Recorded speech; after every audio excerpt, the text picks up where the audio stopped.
day at President Lincoln's cottage, we engage with visitors in conversation on difficult topics, from grief to slavery to American identity. Visitors, young and old alike, connect with us from next door and from around the globe. And occasionally, we get asked a question on a tour that stops us in our tracks, one we wish we could spend a half hour answering. Some of these questions on their face seem innocent or simple, but on a second look, they contain a level of complexity that leaves us wanting to know more. Each episode will investigate a single real question a visitor asked us here. At President Lincoln's cottage, we're storytellers, historians, and truth seekers. So we called on people whose expertise could speak to all the facets of these questions. I'm Callie Hawkins. And I'm Joan Cummins. This is Q and Abe. Come on down the rabbit hole with us. Let's take that half hour now. For this episode, we're working on the question, did Lincoln ever play basketball? I got this question from a young person, a fifth grader, who was listening to me describe our life-size statue of Lincoln on our grounds, and had heard me say Lincoln was 6'4". She was suitably impressed, but very surprised when I then told her that basketball hadn't been invented yet when Lincoln was alive, so he never had a chance to play. Let's start there. How was basketball invented? We spoke with Dr. Curtis Harris, who you may remember from episode 2.2, where he spoke with us about his family's experience with the legacies of slavery. Curtis is an adjunct professor at American University and studied the social, labor, and political history of basketball. We asked him to tell us how the sport got started. I had heard that there was maybe a peach basket involved. Lincoln dies in 1865. Basketball's not created until 1891. It really is a creation, almost an invention. So it doesn't just kind of organically sprout from previous sports, but it is kind of a deliberate effort to create this new sport. So the inventor, the creator of the game is James Naismith, who was born near Ottawa, Ontario.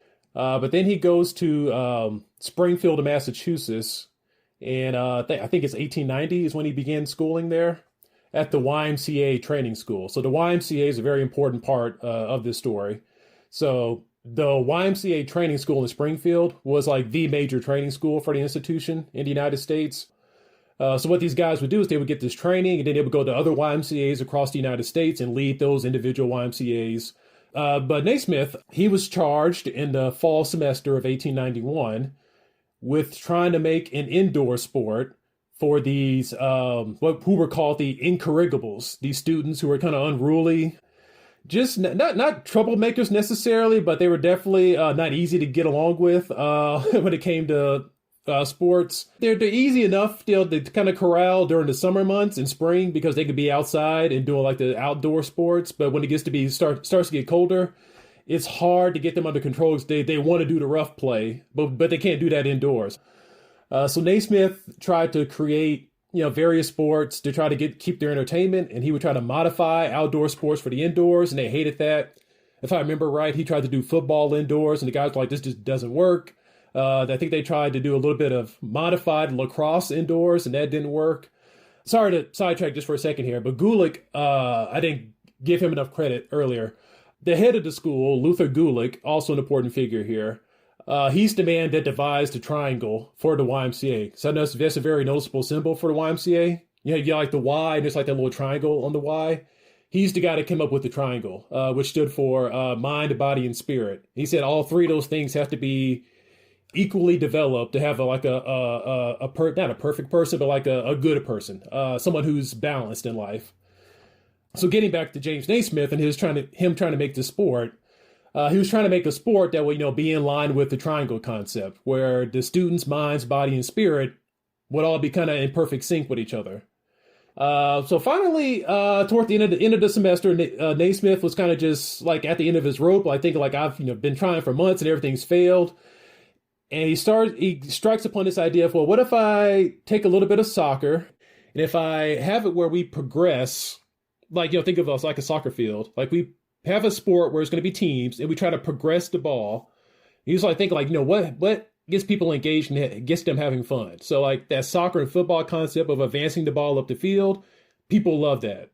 But then he said, well, the trouble is that football has an egg-shaped ball, and so people are naturally want to hold it. And if someone's holding the ball, that's going to invite violence and roughness because the only way to get the ball out of somebody's hands is to knock them over. Like you literally have to like hit them to try to dislodge the ball. So he said he definitely wanted a round ball like they had in soccer. So the first basketball was actually a soccer ball. Then he also realized that having a goal was also really important. But he was also like, well, but that's also a problem because that's going to invite force because to get the soccer ball into the soccer goal, you got to kick it. So he's like, if we instead of having a goal like that, let's have an elevated goal. So that's going to cause people to like try to aim the ball toward a goal instead of like forcing the ball into the goal. So it's inviting more thought, more skill, if you want to call it that. I guess it's a different kind of skill, more finesse skill, and also teamwork. So he's like, okay, this is great. Except he didn't have any idea what he wanted that basket to look like, and so he just stumbled across a peach basket. And he's like, this is good enough. A soccer ball fits inside of it if you throw it in there. So he's like, all right. He grabs the peach basket, nails it up in the gym. And the railing in the gym that they were using just happened to be 10 feet. And that's the only reason why a basketball goal is 10 feet high is because the railing in that gymnasium happened to be 10 feet. Well, I'm just relieved to know that the peach basket myth is true. I, for a while, will admit that I thought that maybe I had only, that's something that you hear when you grow up in South Carolina near a lot of peach farms and peach trees and stuff like that. I'm glad to know that that is, in fact, a part of the real origin story of basketball. Yeah, no. So yeah, just total accident, coincidence. The peach basket was there and it just happened to work out. Naismith wrote 10 simple rules for the game before they played the first game. And so he got in there at the gym. The incorrigible students, as they were called, they were at the end of the semester, so you can imagine how they were. And Naismith comes in, and one of the students, Naismith recalled, say like, oh, great, another new game. But the guys turned out to really love the game. Very similar in some regards, but also much different than how we play basketball today. So they were shooting into a peach basket. It's it's an actual basket. So if you shot and you made it, somebody had to walk up and grab the ball out the basket. But the first game only had one goal, so it was 1-0. So that was the only goal ever scored in that game. But that's the origin story in a nutshell for basketball. One of the other things I said to the student who asked me this question was, I know for sure Lincoln didn't play basketball, but he was a skilled wrestler, which is often also surprising to people. We went to talk to Leroy Smith, the executive director of the National Wrestling Hall of Fame, to find out more. Are there other U.S. presidents that have wrestled? We had a couple of presidential historians do some research for us on wrestling presidents. That was the name of the book, and From Pins to Patriots. And we had discovered that there were 13 U.S. presidents in total that had wrestled at the time of this publication, only to find out after President Trump served his term, he had actually participated in a wrestling tournament at the military academy he attended in New York. So to be truthful about it, there are 14 presidents now that have wrestled. Of course, we can't really compare sport in the 17th, 18th, necessarily 19th century to certainly the 19th we can, to the sports we know today. What would wrestling have been like when Lincoln was participating? Now, understand that we're talking about probably the world's oldest sport. So we go back millenniums. And wrestling obviously formed out of a necessity to survive without tools, without weapons. You had hand-to-hand combat. So it was part of survival and conquering. And as the ancient Olympics, the Greeks formed the Olympic Games. And in those games, they had a style of Greco-Roman. And that's all upper body. You couldn't grab a hold of legs and lower part of the torso. You couldn't trip. It was all upper body. And that style and those rules that went with that style carry on even today in the Olympic Games. But a more common style was the total body where you could grab legs and the upper body and as well. Lincoln would be exposed to what is called a catch-as-catch-can style. And that style evolved into the late 1800s, evolved into what we call a folk style of wrestling of our time. It didn't influence the Olympic styles that much, but it did the style that our schools adopted in the United States. Pretty open in that legs and trips and everything was in play. So that kind of sets the stage for his wrestling term. Leroy also told us about one of Lincoln's most famous wrestling matches against a wrestler named Jack Armstrong. Lincoln was working at a store in Illinois when his employer set him up in a match against Armstrong, who was kind of a bully and talking a big game around town. While the match was apparently pretty intense, you'll be relieved to hear that Lincoln won. We knew that part of where this question came from for the visitor was from thinking about Lincoln's height. Would his height have made him any better at wrestling? The leverage is critical in executing any skills in hand-to-hand combat. So the more leverage you have, the more length you have, it can be favorable to you.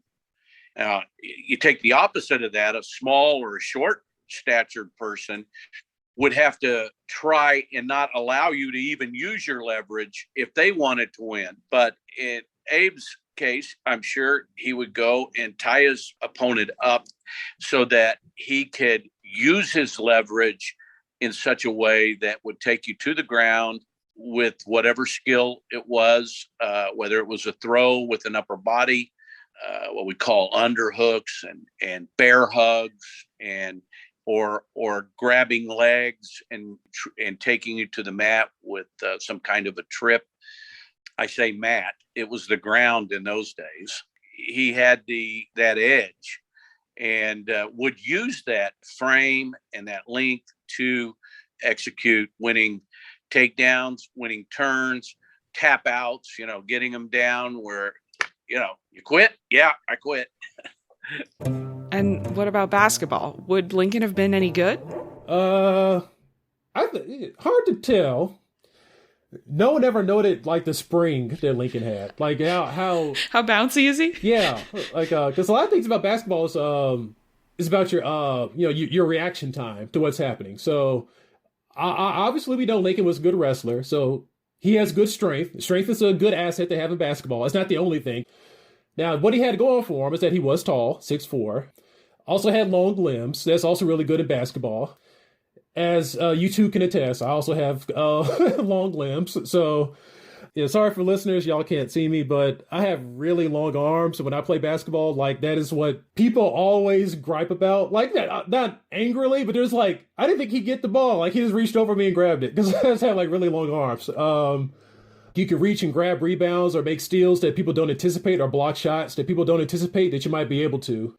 So Lincoln, those are his pluses. He does have good strength, long limbs, decent height. The jury's out on the reaction time. So I think he has the raw material to be a good basketball player. Well, first of all, at 6'4", I think he probably would have had to be a pretty good shooter and a ball handler. But again, proportionally, back in those days, 6'4" was kind of like me at 6'9", 6'10". You're head and shoulders above the average person. So that probably would have given him an advantage had he played in those days. As I said today, he probably would have been a guard and would have to work on a number of other skills. But I do believe, again, he seemed to be someone who, one, had personal pride, didn't want to be embarrassed, and that translates into working hard in practicing those particular skills and developing the fundamentals. But beyond that, I'm not sure. I know he was 6'4", but I'm not sure he could jump. That's the thing. Like I said, the only athletic evidence that we have is the fact that he was a wrestling champ. And that's a relatively stationary and, it deals more with, how much you're grounded as opposed to, how much you can elevate. Exactly. That second voice you heard there was Len Elmore, who played basketball professionally for 10 years with the ABA and the NBA. He then went on to a career as a lawyer and currently teaches at Columbia University. We knew the breadth of Len's experience would mean he had great insight to help answer this question. Len and Curtis agreed. The key question for whether Lincoln could play basketball today is whether or not he could jump, because he's actually not tall enough to compete in the modern NBA environment. But Curtis says, in earlier iterations of the game, you didn't need to be tall at all in order to be good at basketball. Yeah, so it definitely has not been true for the sports history, or the entirety of the sports history. So, in 1891, when Naismith makes the game, like, he didn't make it with the thought process of, I want to make a game for tall people. But of course, people just naturally begin to notice, like, certain things work better than others. And they begin to realize, like, hey, taller people are closer to the basket, like, just from a physical standpoint. Like, it takes less distance for them to get the ball into the hoop. So, but even then, like, tall people in basketball really were only like, 6'3" or 6'4". Now, that really doesn't change until the 1940s. So you're talking for the first 50 years, even 55 years of basketball history. So the person who really does kind of reimagine or helps other people reimagine what tall people can do for basketball is actually George Mikan. That's the name that many people hear, and he kind of gets made fun of now because, like, oh, he's the guy with the glasses, and like he couldn't play basketball today. And it's like he played in the 1940s and 1950s, like, and he was 6 feet 10 inches tall, at least 250 pounds. So he's like a really big guy. And of course, the natural presumption at that point in the 1940s was a guy this tall really can't play. He would be uncoordinated. He won't be athletic. All these kinds of things. He went to DePaul University in Chicago, and he's from Chicago. And then, of course, he plays for the Minneapolis Lakers, and his teams, he played 8 years of professional basketball, and his teams won the title 7 of those 8 years in the leagues that they played in. So people were like, maybe tall guys can be great at basketball. So I would say teams kind of went overboard, after George Mikan, because, like, again, like, they were like, oh, we got to, like, get on the latest fad, I suppose you can call it.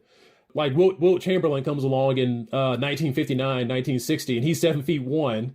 So he's really large, and like Bill Russell came around that same time. He was 6'10" as well. Teams were like, we got to get these really tall players. Like, they're the key to success. But shorter players have always had a benefit too in basketball. So now people as short as Muggsy Bogues, he's 5 foot. He was 5'3" when he played in the NBA. That's extremely small for any era. Like, 1890s, early 1900s, teams didn't have a whole lot of guys who were 5'3". A lot of guys who were 5'6", 5'7", 5'8", 5'9", that kind of stuff, but not like 5'3". That would have been extremely short for any era. Now, guys that size have the benefit of, it's hard to take the ball away from them. Because, like, if they're dribbling, like, they're so short, it's hard to actually get down that low. Conversely, they can steal it from you very easily, no problem. So he's, just easily able to get up under them and take the ball away. So definite advantage for him in that regard. But now he did have a disadvantage, obviously, because on defense, that gets to the teamwork aspect, though, of basketball that Naismith always envisioned being so important. So, like, you can kind of balance out their different skills and kind of create offenses and defenses that play off their heights and their different utilities around the court. Curtis was also clear with us that basketball, from the beginning, was a sport that welcomed many different kinds of people. It's a really adaptive sport. So like I said, men first played it December 1891. Women play it January 1892. So like it had no distinction between sexes right from the get-go. Distinctions were imposed later on, where women were forced to play basketball a certain way, but women were still allowed to play basketball. So it was actually one of the few sports during the mid 1900s when women were really forced to not play a lot of sports. This is one of the ones that kind of survived, kind of the axe that was taken to women's sports.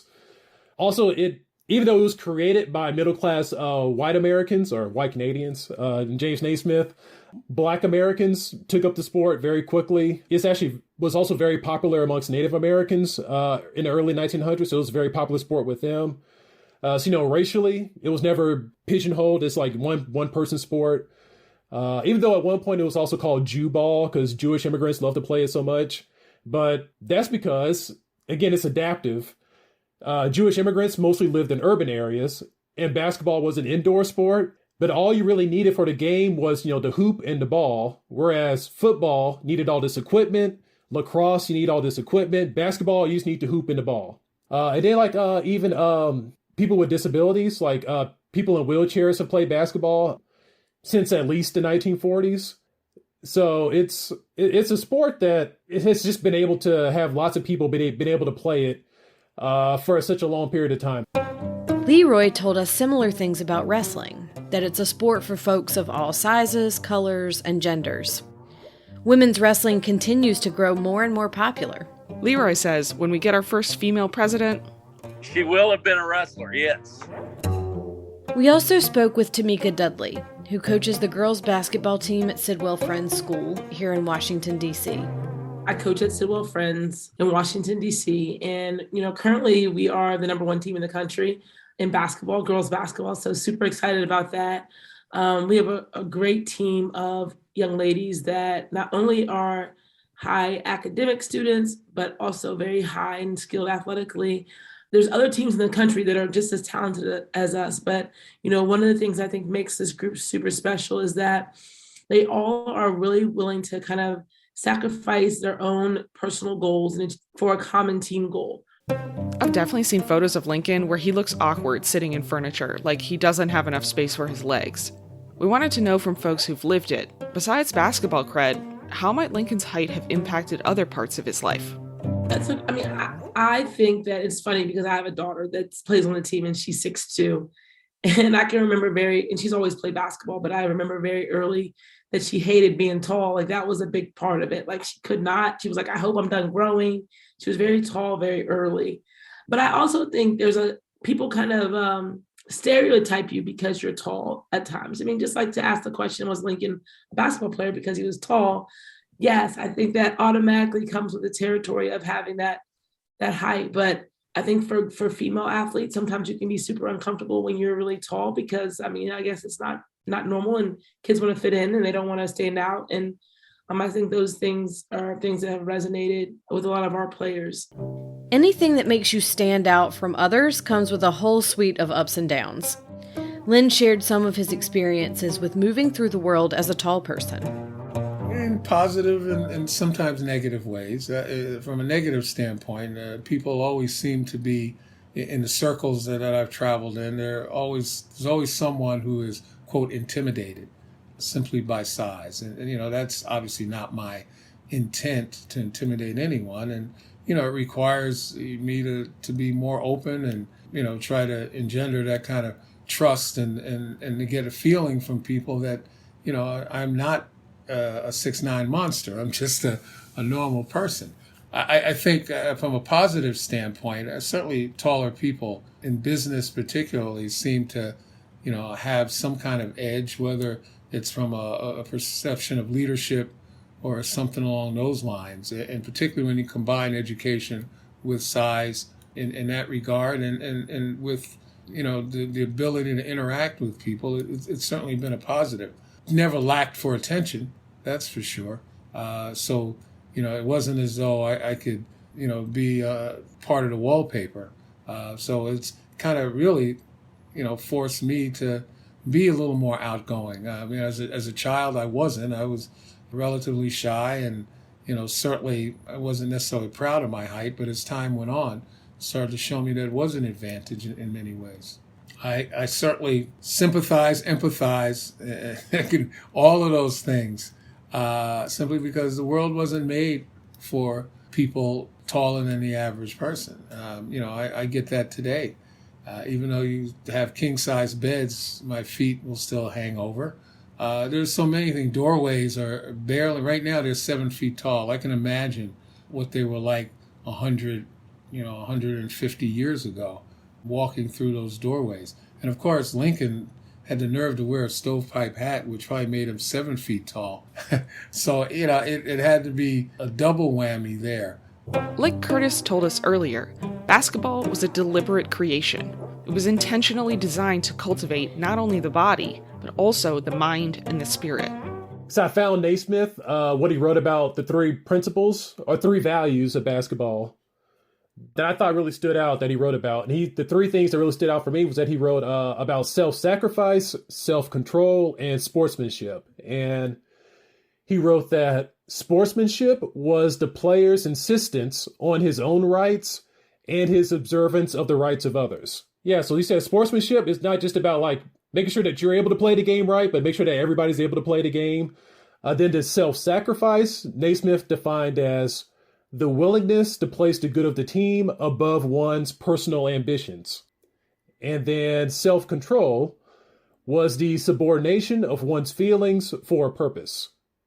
So, yeah, I think definitely Lincoln would have agreed with those ideas. Those ideas right there. So we wanted to think more in depth about what's the interplay between the physical and mental for athletes. Maybe we need to think about sport as a whole self experience. Tamika was very clear with us that her team is really living that second principle of Naismith's, the self-sacrifice. She also reminded us that all of her athletes are also students at the same time. I feel like it definitely shows up on the court because there's a certain level of like perseverance and being resilient to be able to be an athlete and still juggle the demands of the classroom. And so because you have to demonstrate that on a daily basis, whether it's managing your day-to-day schedule and meeting with teachers and getting extra help and those things, but then also having to come to a practice at night and giving, your A+ effort at practice as well, I think it definitely like fosters a sense of like commitment, perseverance, hard work, dedication, like all of those things that, we want our student athletes to kind of embody. But I think the classroom definitely helps. I mean, it just kind of all translates to the court.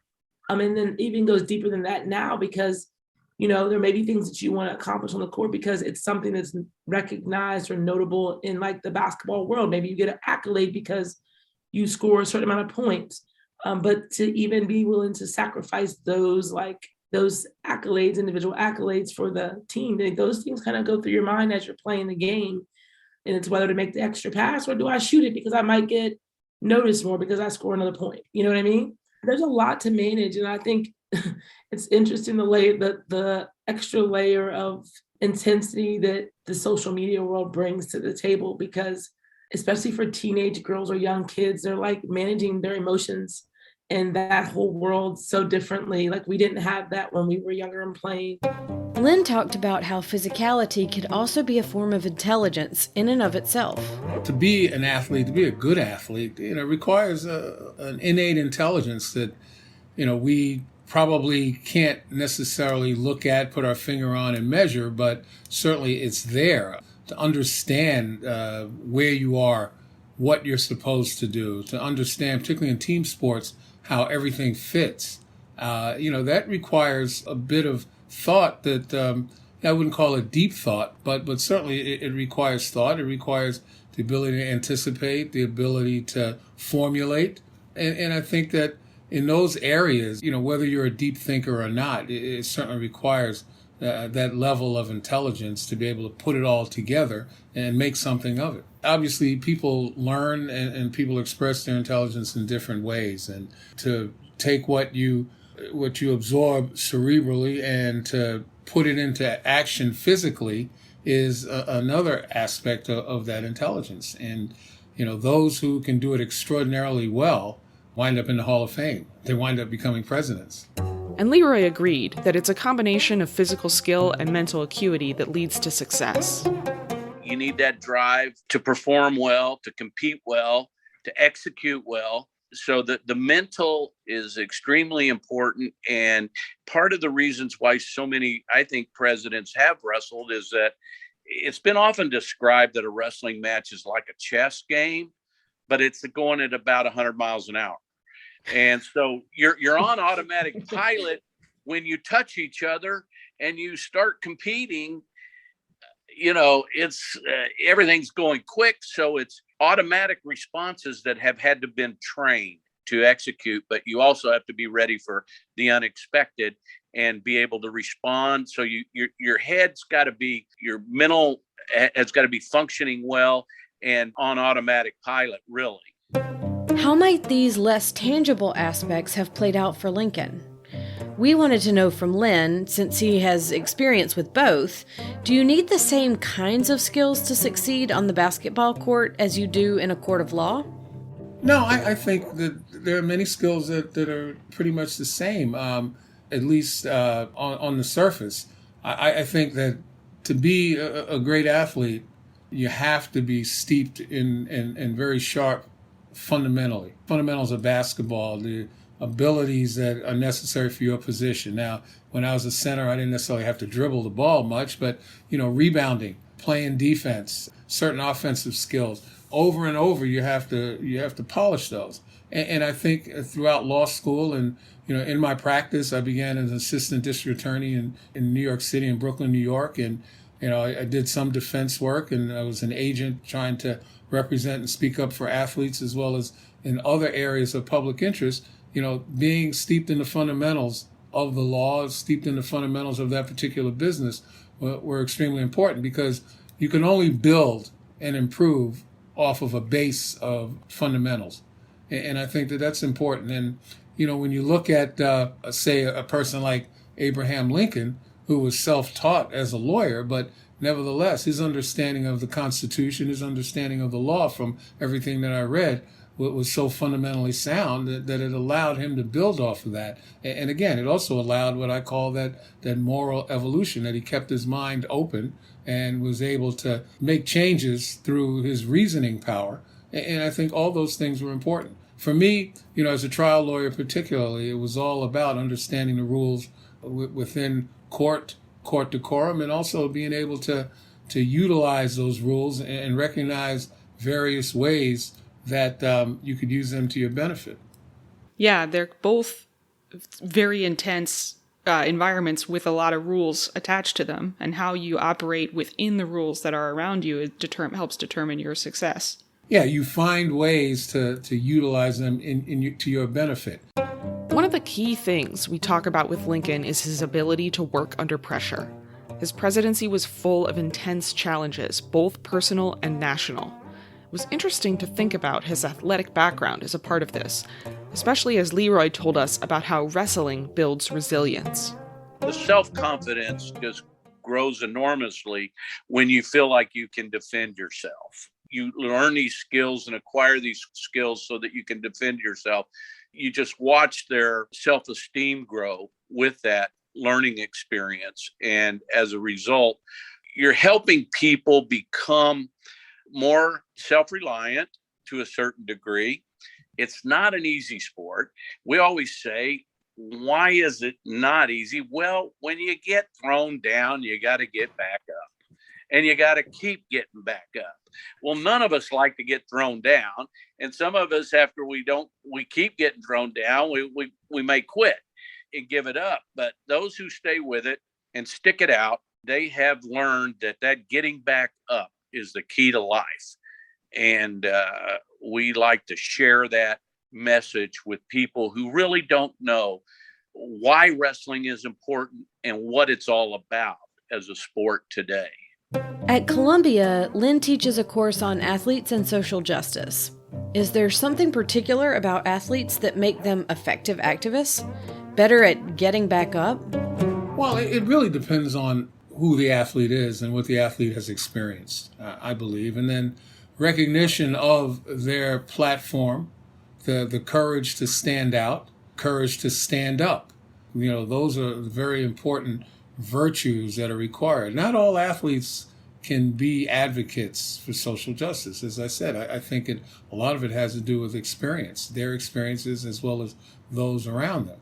And when you take a look at those who have been, I guess, placed on a platform that reaches others, we can go back into history at the beginning of when sport was a thing in America and look at those who suffered through laws, whether it's Jim Crow laws of segregation, those who suffered the slings and arrows of racism unto itself, whether it be Paul Robeson, who obviously was Phi Beta Kappa at Rutgers and, valedictorian of his class, but you're even talking about people like Jesse Owens or Joe Louis in their inimitable ways, Jackie Robinson, Muhammad Ali, who did not have a college education, but nevertheless stood intelligently for something. And then, we have Tommy Smith, John Carlos, and go on, Colin Kaepernick.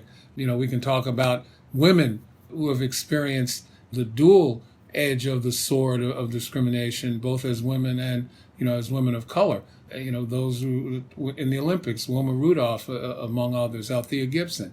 You look at all of them and you go to today, Colin Kaepernick, Megan Rapinoe, people like that, and you recognize that they've experienced something. They felt something, and they've been able to put that together and recognize that I have a platform, and the courage that it takes not only to, become a great athlete and to step beyond, the constraints many times that keep those who have talent from maximizing that talent, and really allows those who have that talent to step forward, to utilize that courage in a way to essentially stand for social justice, obviously sets them apart. So, there are many people who have some of those skills, who certainly have the opportunity, but not everybody seizes the moment. Part of what Len's talking about here is a combination of the circumstances of a person's life and their willingness to take action, to sort of step forward and use the situation that they have to try and make a difference. This made me think a lot about Lincoln and immigration. Lincoln saw the country as a beacon of hope for all seeking freedom and opportunity. And he believed the steady arrival of people drawn to the country's founding ideals and opportunities were crucial to the success of the American experience. So, although he had relatively little personal experience with immigrants in his formative years, he expressed full support of immigration throughout his political career and advocated for their aid through legislation and personal pleas to Congress.